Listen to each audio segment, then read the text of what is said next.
My brothers and sisters in Christ, it is common in many businesses, corporations, even in the church itself, through human resources departments, to have graduated systems for the handling of grievances or disciplinary action of employees. In a sense, it's a stair step of when something goes awry, kind of the first stage of trying to deal with it. It only escalates to steps 2 and 3 and 4 as long as the situation remains unresolved. And this is kind of what we get in today's gospel, which is a gospel-inspired, a Christian ethic of how to deal with conflict. And it's one that I think is really important for us to hear now, as it has been in all times, because when we read it, it doesn't reflect what often we are inclined to do or what we see others do when there is conflict. The gospel tells us when there is something between you and your brother, first seek to resolve it individually, one-on-one. Take it up with your brother. If still it's unresolved, take 2 with you. Try to resolve it in that close company with a couple of witnesses or aides in the dispute. Then, only then, take it to the whole church. And then after that, wash your hands clean of it and treat them as outside of the community. Now, we can formally say this gives some basis even to disciplinary practice such as excommunication. What many don't know is excommunication is never meant in the life of the church. First of all, it's not common, but second of all, it's not meant to be punitive, it's meant to be remedial.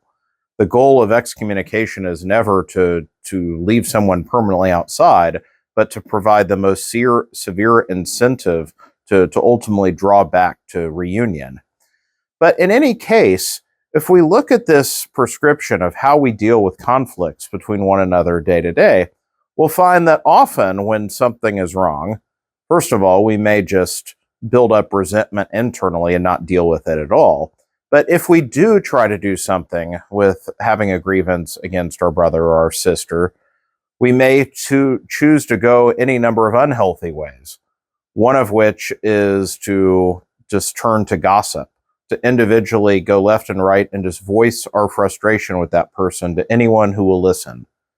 Another may be to go take the passive-aggressive approach. A third might be, in nowadays age, to air all dirty laundry in social media, to talk about other people and problems. And our motives for this can be twofold, both sinful. One is to seek to do harm to the other. It's a way of being vindictive towards someone that we have a beef with. The other is out of a sense of pride that I want everyone to know how aggrieved, how injured I have been. And it's a sense it's about drawing attention to myself.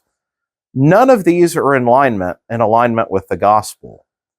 But instead, what we see here is start with the least level of severity, to seek to handle it charitably, one-on-one, individually, work things out. But sometimes if the rift is too deep or it's too complex, then enlist the help of another mediating party to assist. And then only then continue to escalate it up. But we often want to jump to all these other means that not only are sinful, but they don't address the problem, and if anything, they only exacerbate it. But instead, if the next time someone wrongs me, I don't immediately run off to other people. Instead, what if I just take it head on? Not passive-aggressively, not through gossip, not through slander, but I speak to the one, person to person with respect, and seek to repair the relationship. If not, bring in someone trusted that can help mediate the dispute, and then go from there. So often people struggle with the line, and I get this as a confessor a lot, as people struggling, what is the line of gossip? Well, on one hand, it can be helpful for any person to have someone who is a confidant. And the point of a confidant is someone who can help you both process. You may legitimately wonder how to best deal with the situation and want someone's advice, a close friend, confidant, a trusted mentor. Or sometimes we just need to give voice to our frustration. In a sense, we need to give voice for it to be therapeutic. But if we do this, it needs to be done discreetly and responsibly. not in a way that slanders the other person or to go to someone who, by finding this out, we can hurt the other person. And also, we don't need to have multiple of those confidants running around. If we do so just to try to win someone over or to show someone how aggrieved I am, this is rooted in sin. But it's okay to seek out the advice of another. It may even be the person that I want to mediate if I need the help of another. But brothers and sisters, let us seek to be charitable in our dealings with one another, to take disputes head on before we run off and get into the world of gossip and backbiting. May God bless you all.